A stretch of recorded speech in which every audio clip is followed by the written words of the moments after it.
महोदय, उस समय कांग्रेस के सदस्यों ने यह नीति अपनाई थी। मैं श्री कुंजरू द्वारा संलग्न विमत के नोट के एक अंश को भी पढ़ना चाहता हूँ। वह उदारवादी हैं और मैं इस पर जोर देता हूँ ताकि आप यह समझ सकें कि एक नरम व्यक्ति ने, जो कांग्रेस के सिद्धांत व नीतियों का प्रचारक नहीं है, 1929 में क्या कहा होगा। उन्होंने कहा था, खंड 15, जो कि जनोपयोगी सेवाओं में हड़तालों के बारे में है, पूर्व सूचना दिए बिना सेवा की शर्तों के उल्लंघन से हुई हड़ताल को अवैध मानता है। अगर केवल ऐसी सेवाओं में अचानक हुई हड़तालों को दंडित किया जाता है, जहां पर्याप्त सूचना दिए बिना काम रोकना मनुष्य के स्वास्थ्य व जीवन के लिए खतरनाक होता हो, वहाँ ऐसे कृत्यों के मामले सैद्धांतिक रूप से स्पष्ट होंगे।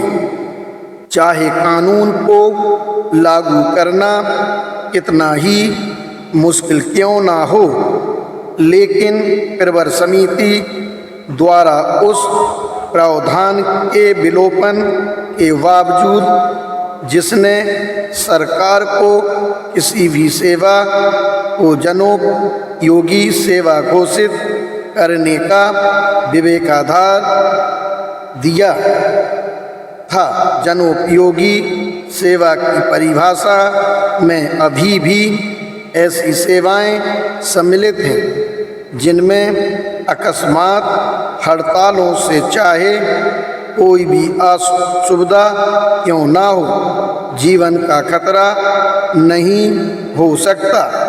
किसी भी औद्योगिक संस्थान में चाहे कितनी भी अकस्मात हड़ताल क्यों ना हो, उन्हें दंड देने का कोई आधार नहीं है, जहां वे समाज की सुरक्षा को प्रभावित नहीं करती हैं। सेवाओं में समाज के अस्तित्व को प्रभावित करने वाली आकस्मिक हड़तालों का समाधान प्रांतों में किया गया है।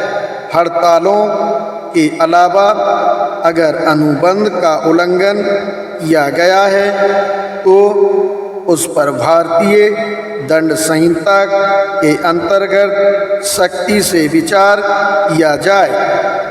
यह श्री कुंजरू का दृष्टिकोण था। मैं इस प्रस्ताव से सहमत हूँ कि बिना नोटिस की हड़ताल के अधिकार को नियंत्रित करना चाहिए, परंतु यह उन सेवाओं के मामले में नियंत्रित होना चाहिए जो जनोपयोगी सेवाएं नहीं हैं, बल्कि सामाजिक सुरक्षा की सेवाएं हैं। महोदय, यह अंग्रेजी विधान के समान है। मैं इस संदर्भ में 1920 के आपातकालीन शक्तियों के अधिनियम की ओर सदन का ध्यान आकर्षित करना चाहता हूँ। यह युद्ध समाप्ति के 1 या 2 वर्ष पश्चात ब्रिटिश संसद ने पारित किया था। वहाँ भी आपातकालीन स्थितियों से निपटने के लिए सरकार को नियम बनाने की शक्ति दी गई थी। मैं अधिनियम से सिर्फ 1 या 2 धाराएं पढ़ूंगा।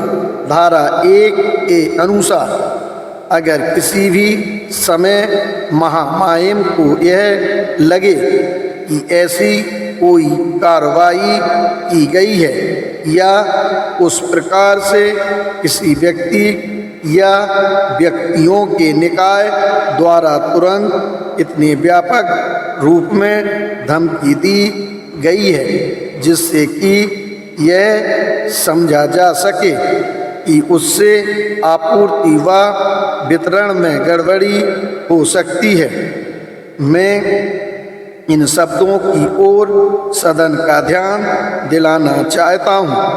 भोजन, पानी, ईंधन, बिजली या वाहन के मामले में समाज या उसके किसी एक हिस्से को आवश्यक सेवाओं से वंचित करना। महामहिम घोषणा के द्वारा यह ऐलान कर सकते हैं कि आपात स्थिति बनी हुई है। फिर धारा 2 के अनुसार जब आपात स्थिति की घोषणा की जाती है और जब तक घोषणा लागू रहती है, समाज के लिए जीवनोपयोगी आवश्यक सुविधाओं की सुरक्षा के वास्ते महामहिम द्वारा नियमों का बनाया जाना विधि सम्मत होगा और ये नियम किसी सरकार पर लागू होंगे। ऐसे अधिकार और कर्तव्य जिन्हें महामहिम आवश्यक समझें, यह बात ध्यान में रखनी होगी कि इसमें वे सब मामले शामिल होंगे जो जनता की सुरक्षा व समाज के लिए आवश्यक है। यह दृष्टिकोण सदैव अपनाया गया है कि अगर आप हड़ताल करने के अधिकार पर प्रतिबंध लगाना चाहते हैं और उसे अवैध बनाना चाहते हैं तो यह उन्हीं सेवाओं के संबंध में करें जिन पर समाज मूलतया निर्भर करता है। अब यह स्वाभाविक है कि यह विधेयक प्रत्येक व्यापार व उद्योग पर लागू होता है। मैं मजाक उड़ाने के उद्देश्य से कुछ नहीं कहना चाहता, पर मैं यह कहकर अपने मुद्दे को स्पष्ट करना चाहता हूँ कि मान लिया जाए कि कल भारतीय स्त्री, मैं आशा करता हूँ वे ऐसा नहीं करेंगी, अपने होंठ रंगने का फैशन अपना लेती हैं और कई निर्माता जिन्हें पैसा कमाने की गंध आ जाए उनकी आवश्यकताओं की पूर्ति के लिए लिपस्टिक बनाने का उद्योग शुरू कर दें। और अगर मजदूर हड़ताल पर चले जाते हैं तो यह अधिनियम उनके सिर पर नंगी तलवार की तरह लटक जाएगा। क्या कोई भी गंभीरतापूर्वक यह कह सकता है कि लिपस्टिक उद्योग जीवन के लिए आवश्यक है और यह कि हड़ताल करने का अधिकार समाप्त कर देना चाहिए, क्योंकि कई स्त्रियां अपने होठों को रंगने से वंचित रह जाएंगी। महोदय, इस सरकार ने केवल सामाजिक सुरक्षा सेवाओं में होने वाली हड़तालों पर दंडात्मक कार्रवाई को सीमित करने संबंधी बोर्ड के 1920 के दृष्टिकोण को ही नज़रअंदाज नहीं किया, बल्कि 1929 के अधिनियम के प्रावधानों से भी आगे जाकर नौकरशाही के रवैये का तिरस्कार किया है। नौकरशाही के पास कम से कम यह समझने की जिम्मेदारी तो थी कि हड़ताल करने का अधिकार इतना महत्वपूर्ण है कि इसे सार्वजनिक सुरक्षा के दायरे से बाहर दंडनीय न बनाया जाए। मैं इस विधेयक को दोहराना चाहता हूँ जो लिपस्टिक उद्योग में हड़ताल को दंडनीय बना देगा। यह सब इसलिए है, इन मुकदमों और अधिकारों की भरमार से हमें क्या लाभ मिल सकता है जिन्हें वे इन गरीब मजदूरों पर लादने की कोशिश कर रहे हैं। इसका परिणाम जैसा कि मैं देखता हूँ यह होगा कि किसी सज्जन की मेज के पास 4 महीने और 25 दिनों तक इंतजार करना पड़ेगा, जिसे यह विधेयक मध्यस्थ कहता है। इसके अलावा मुझे इसमें कुछ नहीं दिखाई देता। माननीय गृह मंत्री ने बताया कि इस विधेयक के प्रस्तावित होने का एक कारण यह था कि राज्य अपने कंधों पर सामूहिक सौदेबाजी की जिम्मेदारी ले रहा था। मेरे ख्याल से उन्होंने इसी संबंध में कुछ कहा है। अगर इस संबंध में मेरा कथन गलत है तो मुझे आशा है कि वे उसे सही कर देंगे।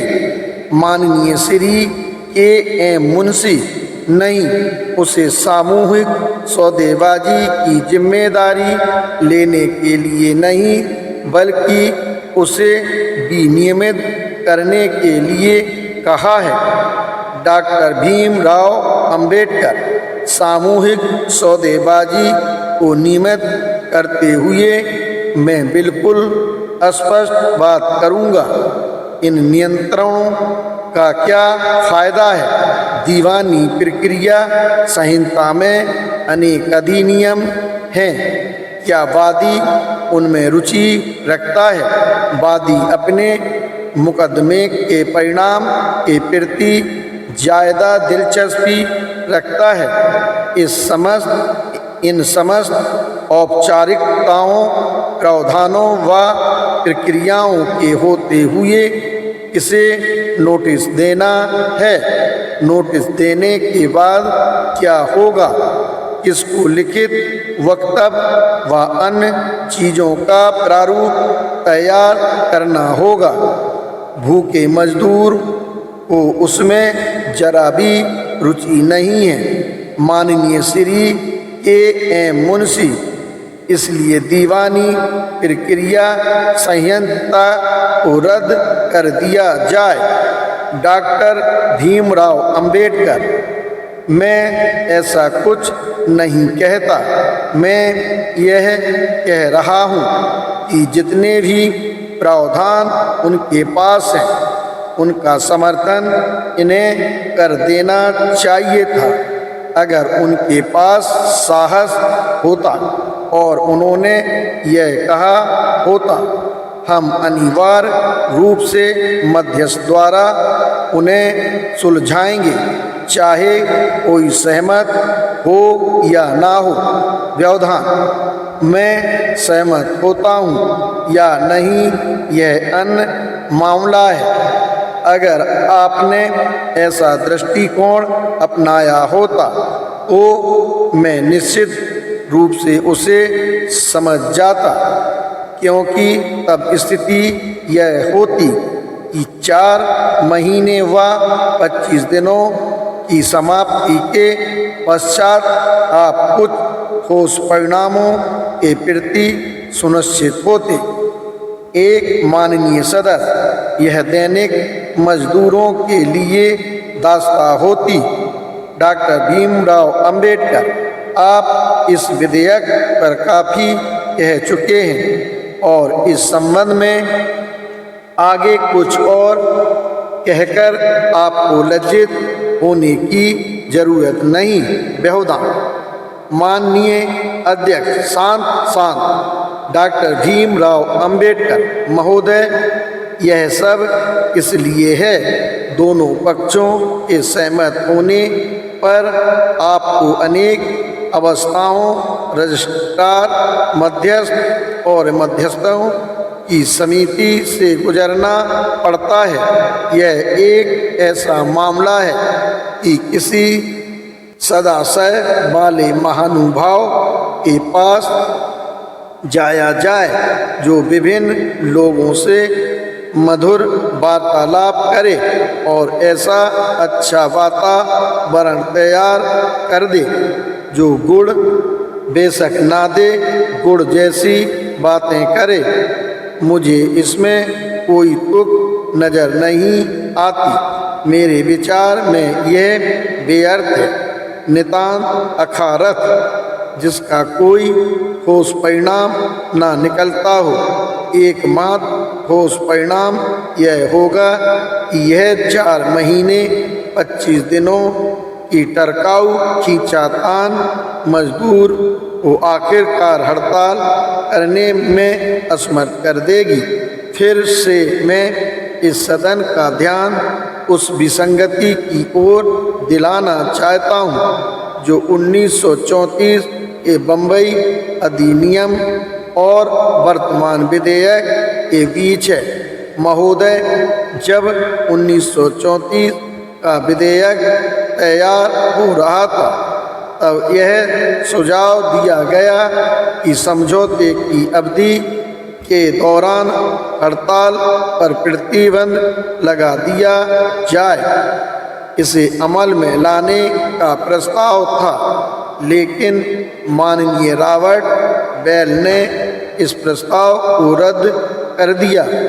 उन पर यह भी दबाव डाला गया कि अगर हड़ताल को प्रतिबंधित नहीं किया जाता तो कम से कम धरना देने पर प्रतिबंध लगाया जाए, लेकिन उन्होंने उनसे सहयोग करने से भी इनकार कर दिया। एक माननीय सदस्य, नहीं, चूंकि चुनौती दी गई है, इसलिए मैं उनके भाषण का एक अंश पढ़ूंगा। बॉम्बे लेजिस्लेटिव काउंसिल डिबेट खंड 40 पृष्ठ 180 पर उन्होंने यह कहा था, मैं धरने से संबंधित एक मामले को उद्धृत करना चाहता हूँ।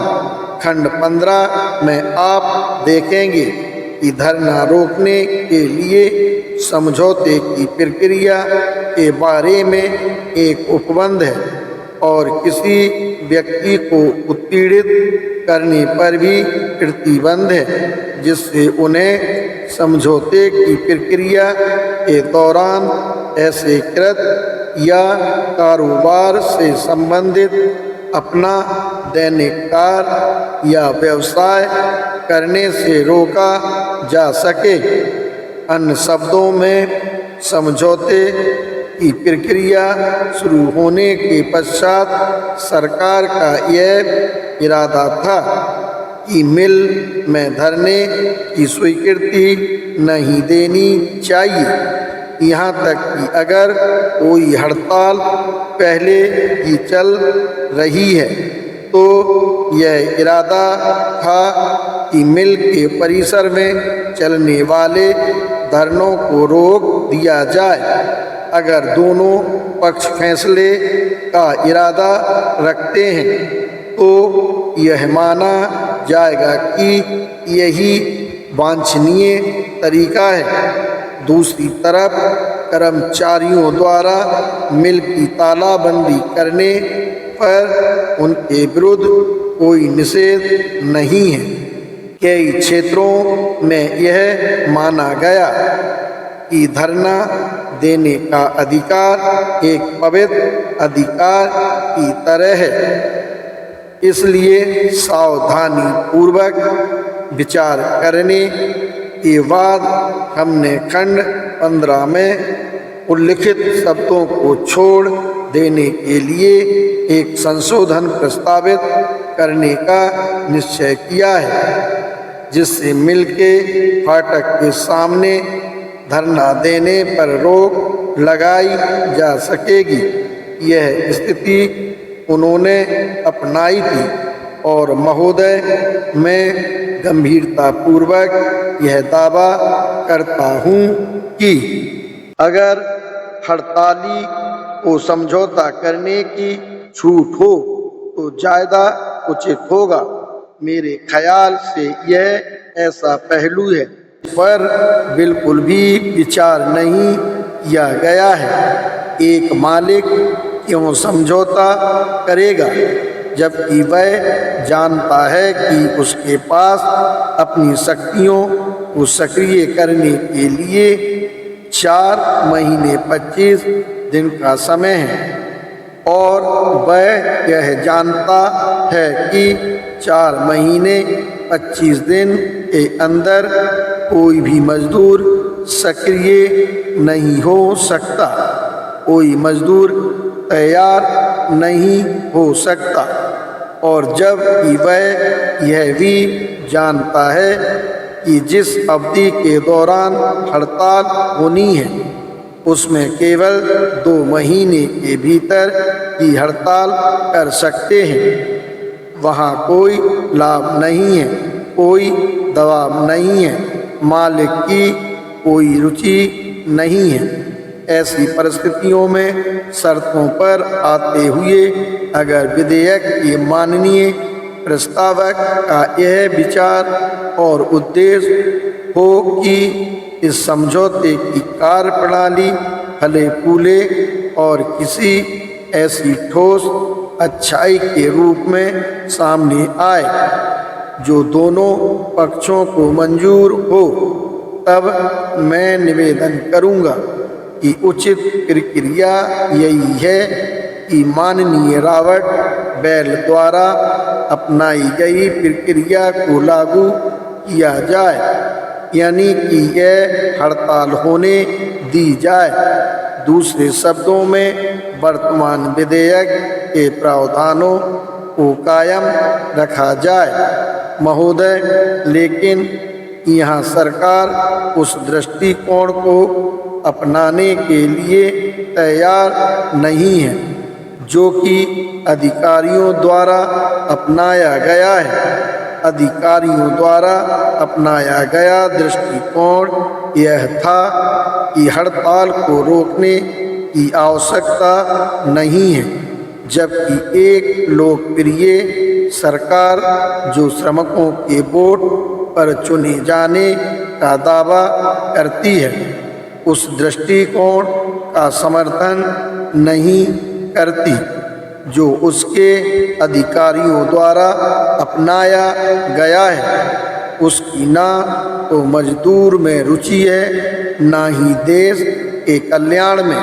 यदि यही प्रजातंत्र है तो हो, परंतु मैं ऐसे प्रजातंत्र नहीं कहूँगा। वह प्रजातंत्र जो कामकाजी वर्ग को दास बना लेता है, जिसमें एक वर्ग शिक्षा से विहीन है, जीवन की जरूरतों की पूर्ति से रहित है, संगठन की किसी भी शक्ति से रहित है, बुद्धिमत्ता से रहित है। मैं निवेदन करता हूँ कि यह प्रजातंत्र नहीं है बल्कि प्रजातंत्र का उपहास है। विधेयक के मुख्य प्रावधानों के लिए इतनी बात काफ़ी है। महोदय, इस विधेयक के कई अन्य प्रावधान भी हैं जिनका मैं उल्लेख करना चाहता हूँ। ये प्रावधान खंड 4 से लेकर खंड 20 में सम्मिलित हैं। यदि इन खंडों की ओर देखें तो ये 4 विभिन्न विषयों का उल्लेख करते हैं। वे अर्हक संघ, पंजीकृत संघ, प्रतिनिधित्व संघ की विभिन्न धाराओं का भी उल्लेख करते हैं। महोदय, मुझे इस विधेयक के पिछले प्रारूप को पढ़ने का अवसर प्राप्त है। पिछले प्रारूप में भिन्न वाग्जाल है, जैसे कि सपाट संघ, लंबवत संघ, तिरछा संघ, लंबा संघ। मुझे खुशी है कि इस वाग्जाल को हटा दिया गया है। मैं कभी भी गणित में होशियार ना था और बहुत थोड़ा सा ही रेखा गणित जानता हूँ। इस वाग्जाल के बदलने से जो थोड़ी राहत मिली है उसके लिए मैं इस विधेयक के प्रस्तावक और उसे तैयार करने वालों को धन्यवाद देना उचित समझता हूँ।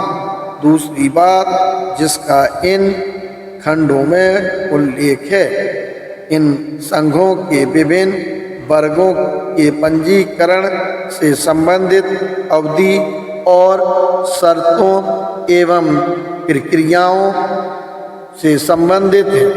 तीसरी बात इन मान्यता प्राप्त संघों या पंजीकृत संघों का प्रतिनिधित्व संघ के रूप में घोषित करने की अवधि और शर्तों एवं प्रक्रियाओं के बारे में है।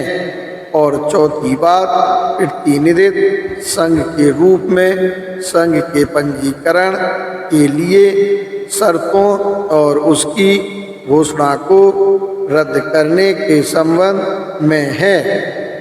महोदय, मैं यह जानकर काफ़ी भ्रमित हुआ हूँ कि इस विधेयक के मुख्य प्रावधानों के साथ इन खंडों का क्या व्यवहारिक संबंध है। विधेयक के मुख्य प्रावधान है अनिवार्य समझौता और समझौते की प्रक्रिया के दौरान हड़तालों पर सजा। मेरे ख्याल से इन दो विषयों से संबंधित खंडों और अन्य खंडों के बीच कोई मूलभूत संबंध नहीं है, जो कि विधेयक के मुख्य उद्देश्य। विधेयक के शीर्षक की बात करते हुए मुझे ऐसा लगता है कि उसके उद्देश्य को प्रकट करने के बजाय छुपाया गया है। विधेयक में एक शीर्षक है जिसके अनुसार समझौते और मध्यस्थ द्वारा औद्योगिक विवादों और अन्य उद्देश्यों के लिए शांतिपूर्ण व सौहार्दपूर्ण समाधान को बढ़ावा देने के प्रावधान हेतु एक विधेयक। महोदय, इसके अन्य उद्देश्य क्या हैं और वे विधेयक के शीर्षक में क्यों नहीं स्पष्ट किए गए हैं? मैं नहीं जानता कि क्या यह कुछ ऐसा मामला है जिस पर किसी को भी शर्म आ जाए। विधेयक के दो भागों के बीच कोई व्यवहारिक संबंध था या नहीं था? अगर था तो उसे प्रकट किया जाना चाहिए था, और अगर कोई मूलभूत संबंध नहीं था तब तार्किक निष्कर्ष यह है कि इन धाराओं को विधेयक से हटा देना चाहिए। लेकिन महोदय, यह मेरी मेहनत का फल निकला है कि उन दोनों के बीच मूलभूत संबंध है। वह मूलभूत संबंध क्या है, उसे विधेयक के खंड 75 का उल्लेख करके आसानी से देखा जा सकता है। विधेयक के खंड 75 के अनुसार इस अधिनियम के तहत किसी भी प्रक्रिया में किसी कर्मचारी को उसके प्रतिनिधियों के अलावा उपस्थित होने का अधिकार नहीं होगा। महोदय, यह एक बुनियादी धारा है और मैं कहता हूँ कि यह भारत में समस्त मजदूर संघवाद की सबसे विनाशकारी धारा है। कर्मचारियों का यह प्रतिनिधि कौन है जो समझौते की प्रक्रियाओं में मजदूरों का प्रतिनिधित्व करने का अधिकारी है। औद्योगिक विवादों के समाधान के लिए किसी भी प्रकार की संधि वार्ता में शामिल होने का अधिकार किसी भी व्यक्ति को नहीं है, चाहे उसकी योग्यताएं कुछ भी हों। इससे तब तक कोई फर्क नहीं पड़ता जब तक कि वह उस परिभाषा के अंतर्गत नहीं आता जिसे इस विधेयक के द्वारा कर्मचारियों का प्रतिनिधि कहा गया है, और यह परिभाषित करने के उद्देश्य से कि मजदूरों का प्रतिनिधि कौन है। मेरे माननीय मित्र ने विधेयक के खंड 4 से लेकर 20 तक प्रस्तावित किए हैं। वे सब इस खंड पर आधारित हैं। इसलिए महत्वपूर्ण प्रश्न यह है कि इस विधेयक के अंतर्गत कर्मचारियों का प्रतिनिधि कौन है। महोदय, इस विधेयक के तहत संघों को वे 2 श्रेणियां आती हैं जिनके पास मजदूरों का प्रतिनिधित्व करने का अधिकार है। वह है जिसके पास सदस्यों के रूप में मजदूरों का 20% है या सदस्यों के रूप में मजदूर 20% से कम नहीं है और उसे मालिक से मान्यता प्राप्त है। दूसरा संघ वह है जिसकी सदस्यता 50% से अधिक है और वह समझौते की प्रक्रियाओं में मजदूरों का प्रतिनिधित्व कर सकता है। संघों की 2 श्रेणियां ये ही हैं जिनके पास मजदूरों का प्रतिनिधित्व करने का अधिकार है। महोदय, अब मेरे माननीय मित्र मंत्री जी इन दोनों को ही प्रतिनिधि संघ कहना पसंद करते हैं। मैं इस परिभाषा से असहमत हूँ। मेरे ख्याल से खरी बात कहनी चाहिए। खरी बात कहते हुए मेरा निवेदन है कि इस विधेयक में निसंदेह 2 तरह के प्रतिनिधि संघ हैं, लेकिन ध्यान देने योग्य महत्वपूर्ण बात यह है कि एक बंधक संघ है और दूसरा मुक्त संघ। महोदय, मेरे इस कथन में ना तो कोई अतिशयोक्ति है और ना ही भाषा को तोड़ा मोड़ा गया है कि एक संघ जिसके पास अधिकार है, वैधानिक अस्तित्व है, प्रतिनिधित्व करने एवं बोलने का अधिकार है, लेकिन फिर भी जैसे मालिक की पूर्व स्वीकृति लेनी पड़ती है, तो वह बंधक संघ है, ना कि स्वतंत्र व्यक्तियों का संघ। मुझे लगता है कि शब्द स्वीकृति व शब्द मान्यता का जो उन्होंने प्रयोग किया है वह बहुत अनुचित है।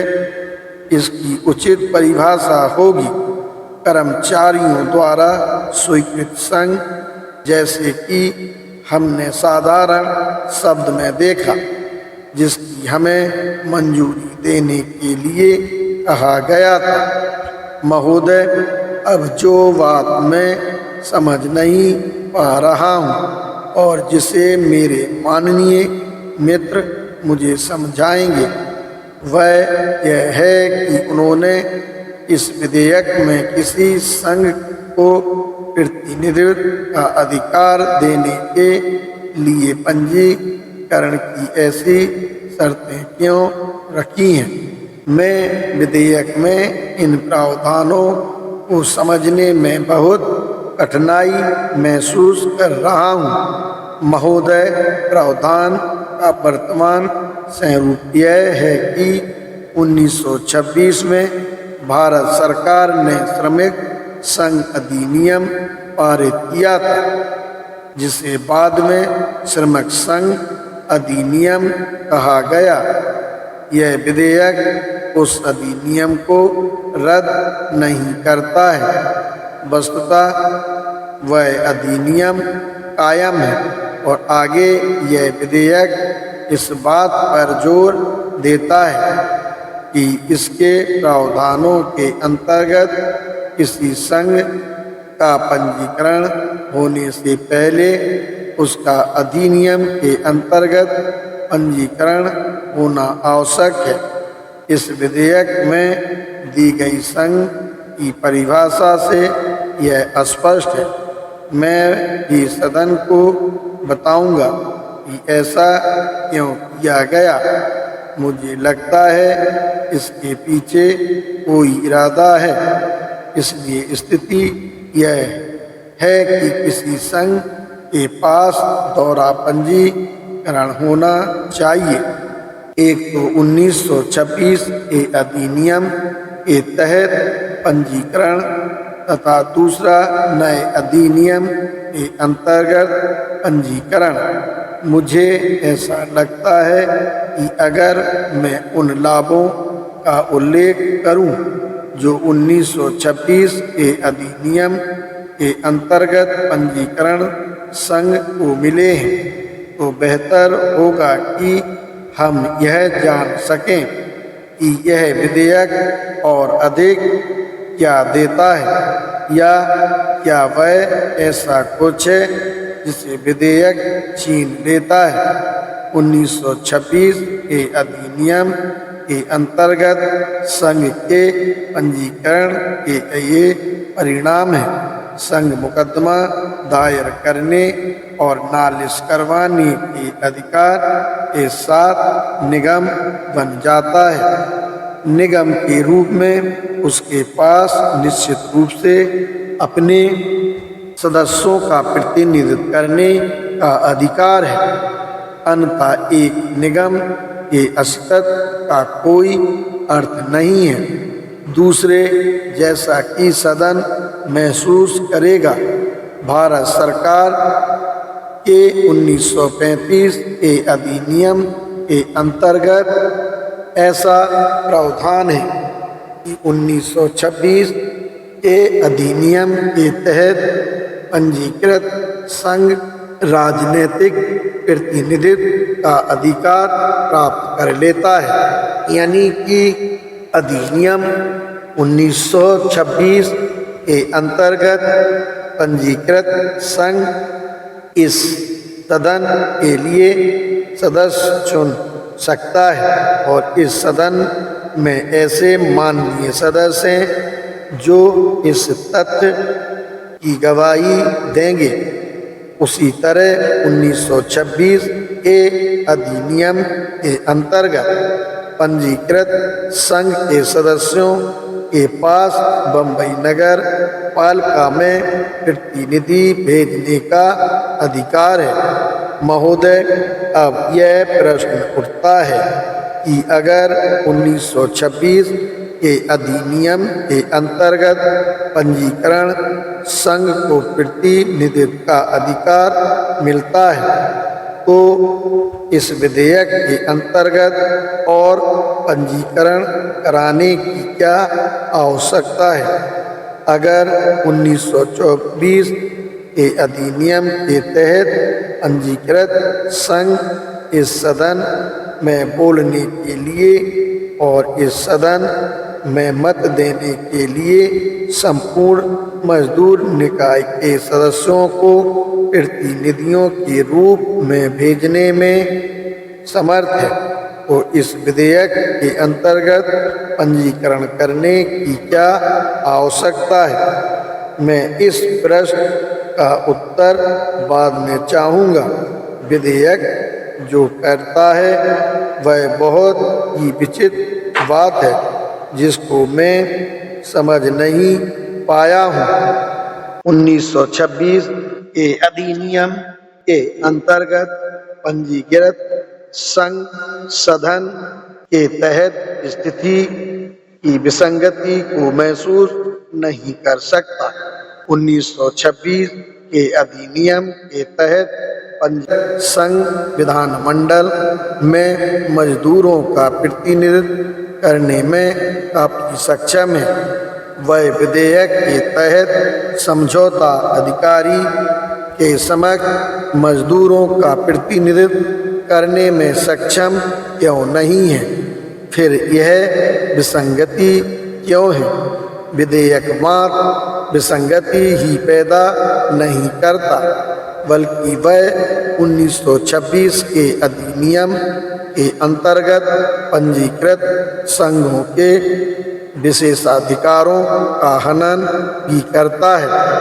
इस संदर्भ में मैं सदन का ध्यान 1934 के बम्बई अधिनियम के प्रावधानों की ओर दिलाना चाहता हूँ कि उसके अंतर्गत क्या होता था।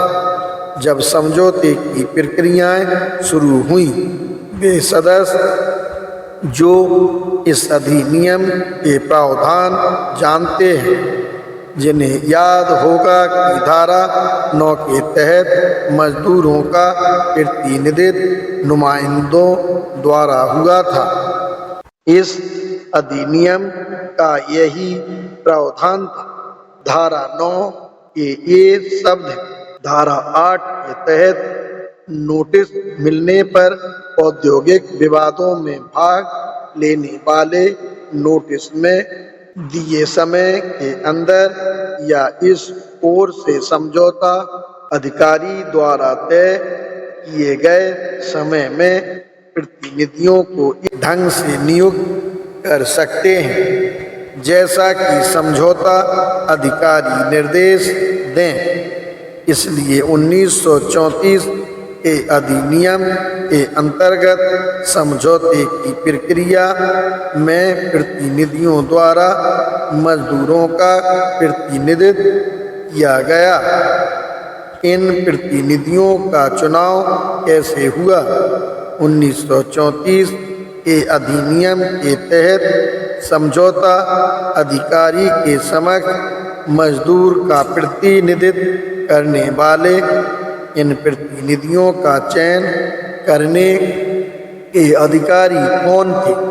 महोदय, मैंने इस अधिनियम में बनाए गए नियमों को पढ़ा है और नियमों का उल्लेख यह प्रमाणित करेगा कि जो पक्ष प्रतिनिधियों का चुनाव करने के अधिकारी थे, वे ही पंजीकृत श्रमिक संघ थे जो 1926 के औद्योगिक विवाद अधिनियम के तहत पंजीकृत किए गए थे।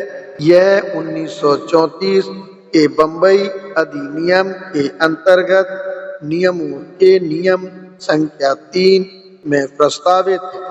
इसलिए यह स्पष्टतः प्रमाणित हो जाता है कि इस क्षण तक जो संघ केंद्रीय विधान मंडल के 1926 के अधिनियम के तहत पंजीकृत था, उसे इस तथ्य के कारण कि वह निगम था, सभी स्थानों और सभी संयोजनों पर मजदूरों का प्रतिनिधित्व करने का अधिकार है। संवैधानिक रूप से 1935 के भारत सरकार के अधिनियम के द्वारा उन्हें विधानमंडल में मजदूरों का प्रतिनिधित्व करने का अधिकार दिया गया है और 1934 का बम्बई अधिनियम स्पष्ट तौर पर यह मानता है।